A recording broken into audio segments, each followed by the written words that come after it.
اور یہ حقیقت بات ہے میرے بھائیوں، اس امت میں سیدنا ابوبکر صدیق رضی اللہ تعالیٰ عنہ کی مبارک ذات نبی صلی اللہ علیہ وآلہ وسلم کے ساتھ اور اللہ کے ساتھ کمٹمنٹ کی ایک اعلیٰ ترین مثال ہے۔ صحیح بخاری میں حدیث ہے، نبی صلی اللہ علیہ وآلہ وسلم نے فرمایا، مجھ پہ مال اور وقت کے اعتبار سے تمام مخلوق میں سب سے زیادہ احسان ابوبکر کے۔ دو ہی چیزیں ہو سکتی ہیں نا، یا آپ کسی کو اپنا مال دے سکتے ہیں یا وقت زندگی۔ آپ بھی وقت دے کے یہاں بیٹھے ہوئے نا۔ نبی علیہ السلام نے فرمایا کہ اپنے وقت اور مال کے اعتبار سے سب لوگوں سے بڑھ کے مجھ پہ احسان ابوبکر۔ اگر میں دنیا میں اپنا خلیل کسی کو بناتا تو ابوبکر کو بناتا، لیکن میں نے اپنا خلیل اپنے رب کو بنایا ہے۔ سر توحید ہر جگہ اوپر ہے۔ ان صلاتی و نسکی و محیایا و مماتی للہ رب العالمین، بے شک میری نماز، میری قربانی، میرا جینا، میرا مرنا سب اللہ کے لیے۔ البتہ ابوبکر میرے دین کے اعتبار سے اور مودت کے اعتبار سے میرے دوست ہیں، میرے بھائی ہیں، لیکن خلیل اللہ ہی۔ تو سیدنا ابوبکر صدیق رضی اللہ تعالیٰ نے کوئی موقع نہیں جانے دیا نبی علیہ السلام کے ساتھ اپنی کمٹمنٹ میں کہیں پہ بھی کمزوری نہیں دکھائی پوری زندگی۔ آپ کو پتہ ہے صحیح بخاری میں موجود ہے، عروہ ابن زبیر حضرت ابوبکر کا نواسہ کہتا ہے کہ میں نے عبداللہ بن عمر بن عاص سے پوچھا کہ نبی علیہ السلام پہ جو کافروں نے مصیبتیں ڈھائی تھی ان میں سے کوئی مشکل وقت ہمیں بتائیں۔ احد کا وقت تو سب کو پتہ ہے، تو انہوں نے کہا مجھے وہ وقت یاد ہے کہ مکے کا دور تھا، تو عقبہ ابن ابی معیط جس نے ایک دفعہ نبی علیہ السلام کے، صحیح بخاری مسلم میں آتا ہے کہ کندھے پہ اوجڑی لا کے اونٹ کی رکھ دی تھی، پھر سیدہ فاطمہ آئی انہوں نے ہٹائی، اس نے نبی علیہ السلام کے گردن میں ایک دفعہ چادر ڈالی، صحیح بخاری میں آتا ہے، اور اتنی زور سے کھینچی گلا دبایا، قریب تھا کہ آپ کی مبارک آنکھیں باہر نکل آتی۔ تو اتنے میں سیدنا ابوبکر صدیق وہاں آئے اور انہوں نے اس کو مار کے ہٹایا، اور قرآن کی وہ آیت پڑھی، کیا تم ایک شخص کو صرف اس لیے مار دینا چاہتے ہو کہ وہ کہتا ہے کہ میرا رب اللہ ہے؟ اور پھر اس کے بعد جو حضرت ابوبکر کی پٹائی ہوئی وہ الگ چیز ہے، لیکن وہ اس لیول کے اوپر اپنی جان نثار کرنے کے لیے تیار ہو جاتا ہے۔ غزوہ احد کے موقع پر صحیح بخاری میں آتا ہے کہ 12 بندے صرف نبی صلی اللہ علیہ وسلم کے ساتھ رہ گئے تھے 700 میں سے، اور ان 12 میں حضرت ابوبکر بھی شامل تھے، حضرت علی بھی تھے، حضرت عمر بھی تھے۔ اس وقت بھی کمٹمنٹ آپ دیکھ لیں، پیچھے نہیں بالکل ہٹے۔ ہر موقع پہ جہاں پہ قربانی کا موقع آیا پوری کمٹمنٹ کے ساتھ نبی صلی اللہ علیہ وآلہ وسلم کا ساتھ دیا۔ حضرت عمر بن عاص کہتے ہیں بخاری اور مسلم دونوں میں، نبی علیہ السلام نے مجھے ایک لشکر روانہ کیا تو اس لشکر کا امیر بنایا، تو مجھے یہ زوم ہوا کہ میں حضور کا بڑا لاڈلا ہوں۔ تو میں نے کہا یا رسول اللہ صلی اللہ علیہ وسلم آپ کو لوگوں میں سب سے بڑھ کے محبوب کون ہے؟ تو فرمایا عائشہ سلام اللہ علیہ۔ تو میں نے کہا نہیں یا رسول اللہ میں مردوں میں پوچھ رہا ہوں، تو کہا اس کا باپ ابوبکر۔ پوچھا اس کے بعد، کہا عمر، اور پھر کہتے ہیں میں حضور سے پوچھتا گیا، آپ نام لیتے کہ میرا نام کوئی نہیں لیا، پھر میں خاموش ہو گیا کہیں میں ان بندوں میں شامل ہی نہ ہوں۔ صحیح بخاری میں آتا ہے عبداللہ بن عمر رضی اللہ تعالیٰ عنہما کہتے ہیں کہ ہم نبی علیہ السلام کی موجودگی میں یہ کہا کرتے تھے کہ رسول اللہ صلی اللہ علیہ وآلہ وسلم کے بعد سب سے افضل ابوبکر ہیں، اور پھر عمر ہے، اور پھر عثمان ہے، اور اس کے بعد ہم صحابہ میں تفریق نہیں کیا کرتے تھے کہ کون کس سے اوپر ہے، ان تینوں کے بعد۔ لیکن یہاں پہ میں ایک ٹیکنیکل مسئلہ آپ کو بتا دوں کہ جب کبھی بھی صحابہ میں فضیلت کی بات ہو رہی ہوتی ہے نا، تو وہ ایکسکلوڈنگ اہل بیت ہوتا ہے، کیونکہ صحابہ کرام بھی اہل بیت کو ایک الگ سے آئیڈینٹی تصور کرتے تھے، اور محدثین بھی۔ آپ حدیث کی کتابوں میں دیکھیں گے کہ صحابہ کرام کے فضائل پہ چیپٹر الگ ہے، اہل بیت پہ الگ ہے، اور امہات المومنین پہ الگ ہے۔ ایون امہات المومنین کو بھی اہل بیت سے الگ سے ذکر کیا جاتا ہے۔ اہل بیت کی ٹرم جو محدثین کے ہاں مانی جاتی ہے، اگرچہ امہات المومنین بھی اہل بیت ہیں، لیکن وہ اسپیسیفکلی سیدنا علی، حسن، حسین، سیدہ فاطمہ کے لیے۔ تو یہ میں آپ کو کیٹیگری بتا رہا ہوں۔ تو بہرحال یہ خود مولا علی علیہ السلام کے بارے میں صحیح بخاری میں آتا ہے، محمد ابن حنفیہ نامی ایک عورت سے حضرت علی کا بیٹا تھا، اس کا نام تھا محمد۔ حضرت فاطمہ کی زندگی میں تو حضرت علی نے دوسری شادی نہیں کی، وہ صحیح بخاری مسلم میں آتا ہے، نبی علیہ السلام نے ان کو منع کیا تھا، یہ ان کی خصوصیت تھی۔ بعد میں انہوں نے کچھ شادیاں کی، اس سے بھی اولاد ہوئی، جس میں حضرت سیدہ حنفیہ نامی ایک عورت تھی، ان سے ایک بیٹا تھا محمد ابن حنفیہ۔ صحیح بخاری میں آتا ہے حضرت ابوبکر کے فضائل کے چیپٹر میں کہ محمد ابن حنفیہ کہتا ہے کہ میں نے اپنے والد علی ابن ابی طالب سے پوچھا، ابا جان بتائیں رسول اللہ کے بعد اس امت میں سب سے افضل کون ہے؟ تو انہوں نے کہا ابوبکر۔ تو میں نے پوچھا اس کے بعد؟ فرمایا عمر۔ اور ان کا میں تیسری دفعہ میں نے سوچا کہ میں اگر پوچھا تو یہ عثمان کا نام لیں گے، تو میں نے کہا اس کے بعد تو آپ کا ہی نمبر ہوگا، لیکن وہ تو علی تھے نا۔ تو انہوں نے کہا کہ میں تو عام مسلمانوں میں سے ایک مسلمان ہوں۔ وَمَنْ أَحْسَنُ قَوْلًا مِّمَّنْ دَعَا إِلَى اللَّهِ وَعَمِلَ صَالِحًا وَقَالَ إِنَّنِي مِنَ الْمُسْلِمِينَ۔ اس سے بڑھ کر کس کی بات ہو سکتی ہے جو لوگوں کو اللہ کی طرف بلائے، خود بھی نیک اعمال کرے اور پھر بھی کہ میں عام مسلمانوں سے ایک مسلمان ہوں، میں بھی مسلمان ہی ہوں، بہت بڑا پیر فقیر یا کوئی اپنے آپ کو ایکسٹراڈنری نہ ماننا شروع کر دے۔ اس حدیث میں بھی سیدنا ابو بکر صدیق رضی اللہ تعالیٰ عنہ کی فضیلت کو خود مولا علی نے بیان کیا۔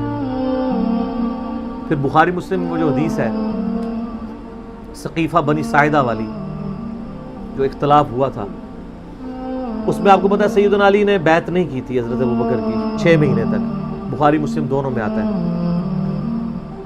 پھر سیدہ فاطمہ بیمار ہو گئی، ان کی تیمارداری کرتے رہے، پھر سیدہ فاطمہ فوت ہو گئی۔ بخاری مسلم کے الفاظ ہیں حضرت علی نے حضرت فاطمہ کی وفات کے بعد دیکھا کہ لوگوں کا رجحان ان سے کم ہونا شروع ہو گیا۔ جب تک حضرت فاطمہ زندہ تھی تو ظاہر ہے نبی اسلام کا ایک وہ معاملہ تھا، تو پھر انہوں نے حضرت ابوبکر کو پیغام بھیجا کہ آپ میرے گھر آئیں اور اپنے ساتھ کسی کو نہیں لے کے آنا۔ اس حدیث کو روایت سیدہ عائشہ کر رہی ہے، اور حدیث بخاری میں بھی ہے، مسلم میں بھی۔ اور اماں عائشہ کہتی ہیں کہ سیدنا علی کی یہ خواہش تھی کہ حضرت عمر نہ جائیں، کیونکہ ان کے مزاج میں ذرا تیزی تھی۔ تو حضرت ابوبکر حضرت علی کے گھر جانے لگے تو حضرت عمر نے روک لیا، ان کا آپ کو میں اکیلے نہیں جانے دوں گا۔ ہائے ہائے، ابو بکر تو پھر ابو بکر ہے نا۔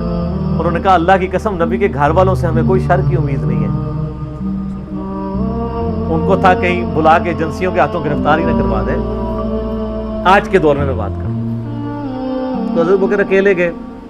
سیدنا علی نے حضرت بکر سے کہا کہ اللہ نے جو آپ کو ہم پہ فضیلت دی ہے اس امر خلافت میں، ہمیں آپ سے کوئی حسد نہیں ہے، لیکن نبی علیہ السلام کی قربت کے ناطے اور آپ کے اہل بیت ہونے کے ناطے ہم یہ سمجھتے ہیں کہ ہمیں اس مشورے میں شامل کرنا چاہیے تھا۔ تو سیدنا ابوبکر نے رونا شروع کر دیا۔ رونے کا مطلب یہ تھا کہ انہوں نے اس چیز کو ایکسیپٹ کیا کہ یہ ٹیکنیکلی مسئلہ مس ہینڈل ہوا ہے، لیکن وہ کیوں ہوا وہ میں نے پورا 3 گھنٹے کا لیکچر ریکارڈ کروایا۔ مسئلہ 55B، وصی رسول کون ہے اور حدیث قرطاس کا تحقیقی جائزہ۔ جب رونا شروع کیا تو سیدنا علی نے کہا کہ بس اب میں آپ کی اعلانیہ بیعت کروں گا، یہ ہے للہیت، ورنہ وہ کہتے کہ ابوبکر میں بیعت کرتا ہوں، باہر جا کے بتا دینا۔ یہ کام ہوتا تو اکڑ والا ہوتا، لیکن وہ تو علی تھے، اکڑ تو دور دور تک نہیں تھی، زہد تھا، عاجزی تھی، اللہ کا تعارف تھا۔ کہا میں اعلانیہ بیعت کروں گا آپ کی۔ آج کے ہوتے تو کہتے جی باہر جا کے آپ بتا دیں، میں ایک ٹویٹ کر دوں گا پیچھے سے کہ بس ہو گئی ہے ہمارا آپس میں۔ ظہر کے وقت بخاری مسلم کے الفاظ ہیں، سیدنا ابوبکر نماز کے بعد ممبر پہ چڑھے اور حضرت علی کے فضائل بیان کیے، اور پھر بیان کیا کہ ان کے بیعت نہ کرنے کی وجہ کیا تھی، اور پھر ممبر سے نیچے اتر آئے۔ پھر حضرت علی ممبر پہ چڑھے اور حضرت ابوبکر کے فضائل بیان کیے اور اپنے بیعت نہ کرنے کی وجوہات بتائیں، اور پھر اعلانیہ بیعت کی، اور حضرت علی ممبر سے اترے تو تمام مسلمان پھر حضرت علی سے خوش ہو گئے کہ انہوں نے اس مسئلے میں قربانی والا معاملہ کیا۔ تو یہ بھی ایک موقع تھا۔ اس میں الفاظ ہیں کہ حضرت ابوبکر کہتے ہیں اللہ کی قسم حضرت علی سے روتے ہوئے کہ مجھے نبی کے گھر والے اپنے گھر والوں سے بڑھ کے عزیز ہیں۔ اور آپ کو مزے کی بات بتاؤں، صحیح بخاری میں ایک کرٹیکل حدیث ہے حسن و حسین کے چیپٹر کے اندر، امام بخاری نے ڈالی ہے وہ امہات المومنین کے چیپٹر میں نہیں ہے، حسن و حسین والے چیپٹر میں، کہ حضرت ابوبکر کہتے ہیں کہ رسول اللہ کے قرب کو ان کے اہل بیت کے قرب میں تلاش کرو۔ کون کہہ رہے ہیں؟ حضرت ابوبکر۔ اور اہل بیت سے مراد کون؟ سیدنا حسن و حسین، کیونکہ امام بخاری نے اس حدیث کو، حضرت ابوبکر کے قول کو، حضرت حسن و حسین والے چیپٹر میں لیا کہ محمد صلی اللہ علیہ وآلہ وسلم کی قربت کو ان کے اہل بیت کی قربت میں تلاش کرو۔ تو سیدنا ابوبکر صدیق رضی اللہ تعالیٰ عنہ کو نبی الاسلام سے نسبت رکھنے والی ہر چیز بڑی بڑھ کر محبوب تھی، چاہے وہ آپ کے اہل بیت ہوں یا آپ صلی اللہ علیہ وآلہ وسلم کی قریبی کو رشتہ دار ہوں، ہر معاملے میں۔ اس لیے آپ دیکھیں نا، کمپرومائز آپ کو کہیں نظر نہیں آتا۔ سر بخاری میں آتا ہے کہ صلح حدیبیہ کے موقع پر حضرت عمر سے بھی تھوڑی سی مس ہینڈلنگ ہو گئی تھی، یا رسول اللہ ہم کیا حق پہ نہیں ہیں، پھر دب کے کیوں صلح کر رہے ہیں؟ حضور نے فرمایا کہ میں اللہ کا پیغمبر ہوں۔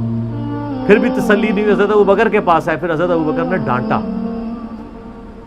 کہ عمر وہ اللہ کے پیغمبر ہے۔ اور حضرت عمر کہتے ہیں مجھے پوری زندگی اس چیز کا غم رہے گا کہ میں نے بڑی جرأت دکھائی۔ الٹیمیٹلی ثابت ہوا کہ صلح حدیبیہ والا جو معاملہ تھا وہ مسلمانوں کے حق میں شامل ہوا، لیکن حضرت ابوبکر کا آپ ایمان کا لیول دیکھیں کہ وہ سرکمسٹانسز پہ نہیں جاتے تھے، وہ کہتے تھے اللہ کے پیغمبر نے فیصلہ کیا، الٹیمیٹلی اسی میں خیر ہوگی۔ ان کا ایمان اس لیول کا تھا کہ وہ عقلی دلائل کو بعد میں رکھتے تھے، اور وہاں پہ بھی آپ کو نظر آیا ہے۔ اور انہوں نے حضرت عمر کو کہا کہ عمر وہ اللہ کے پیغمبر ہیں، جو فیصلہ کر رہے ہیں وہ ٹھیک ہے۔ اسی لیے ہر مسئلے میں آپ کو احتیاط کا پہلو نظر آتا ہے۔ پھر بخاری میں آتا ہے جب مرتدین زکوٰۃ تھے، حضرت عمر جیسے لوگ بھی کہہ رہے تھے اتنے مازوں پہ آپ جنگ نہ کھولیں، پہلے کچھ قبائل مرتد ہو گئے ہیں، رومن امپائر چڑھی دوڑی ہے، پرشین امپائر کے ساتھ ہم نے سارے معاملات شروع کیے ہوئے ہیں، اتنے مازوں پہ ہم کیسے لڑیں گے؟ تو سیدنا ابوبکر نے کیا کہا تھا؟ اللہ کی قسم کو رسول اللہ کے زمانے میں جانور دیتا تھا اور اس کے ساتھ ایک رسی بھی دیتا تھا، اور اب نہیں دے گا نا، میں اس کے خلاف بھی قتال کروں گا، اکیلا مجھے کرنا پڑے گا۔ جس طرح نماز اللہ کا حق ہے، اسی طریقے سے زکوٰۃ بھی اللہ کا حق ہے۔ جو نماز اور زکوٰۃ میں فرق کرے گا میں اس کے خلاف قتال کروں گا۔ وہ ریٹ آف دی گورنمنٹ کو چیلنج کر رہا ہے۔ حضرت عمر کے الفاظ ہیں بخاری میں کہ اللہ تعالیٰ نے ابوبکر کا سینہ کھول دیا تھا اس مسئلے میں، اور ابوبکر کی باتیں سن کے ہمارا سینہ بھی کھل گیا، حالانکہ پورے صحابہ ایک طرف کھڑے تھے، ابوبکر ایک طرف کھڑے ہوئے تھے۔ ان کی جو نبی علیہ السلام سے کمٹمنٹ تھی نا، وہ ان کو ہٹنے نہیں دیتی تھی۔ صحیح بخاری میں آتا ہے، آپ کو پتہ ہے لشکر اسامہ کے اوپر بڑے بڑے صحابہ نے اعتراض کیا کہ یہ اسامہ تو کل کا بچہ ہے، 15-16 سال کا، اتنے سینئر صحابہ اس کے انڈر لگا دیے ہیں۔ نبی علیہ السلام نے وفات کی وصیت کی تھی کہ لشکر اسامہ بھیجنا ہے، اور رومن امپائر، کیونکہ انہی کے باپ شہید ہوئے تھے نا، زید ابن حارثہ غزوہ موتا کے اندر۔ اب جب وفات نبی علیہ السلام کی وفات ہوئی تو پھر لوگوں کو آ کے لوگ مشورے دے رہے ہیں حضرت ابوبکر کو کہ اب تو آپ نے ڈیسیژن کرنا ہے تو اسامہ کو چینج کر دیں۔ ہائے ہائے ہائے، انہوں نے کہا میں اسامہ کو، جس کو نبی علیہ السلام نے امیر مقرر کیا، میں اس کو چینج کروں؟ یہ ہو بھی نہیں سکتا۔ یہ ان کی کمٹمنٹ کا لیول تھا۔ تراویح کی جماعت نہیں شروع کرائی، سر کمٹمنٹ کا لیول دیکھیں۔ بھئی نبی علیہ السلام نے نہیں کرائی، میں نے بھی نہیں کرانی۔ میری اپنی زندگی کا نچوڑ ہے، آپ اختلاف بھی کر سکتے ہیں۔ میں نے علمی دلائل کے ساتھ یہ چیز لرن کی ہے کہ خلفائے راشدین میں 2 بندے ایسے ہیں جنہوں نے کسی جگہ ایک رتی برابر بھی رسول اللہ صلی اللہ علیہ وسلم سے ہٹنے کی کوشش نہیں کی ہے۔ ایک حضرت ابوبکر اور دوسرے حضرت علی۔ حضرت عمر اور عثمان کی زندگی میں آپ کو کئی واقعات ایسے ملیں گے کہ انہوں نے اجتہاداً کچھ ایسے کام کیے ہیں جو بعد میں ان کو ریورس کرنے پڑے ہیں، انہوں نے اپنے اجتہاد سے کیے، ان کا معاملہ اللہ کے سپرد۔ لیکن حضرت ابوبکر اور حضرت علی جو تھے، یہ 2 پرسنالٹیز ایسی تھیں کہ ان میں جو سنت کو فالو کرنے کی کمٹمنٹ تھی نا، وہ ایسی تھی کہ وہ اپنی عقل کو دوسرے نمبر پہ رکھتے تھے۔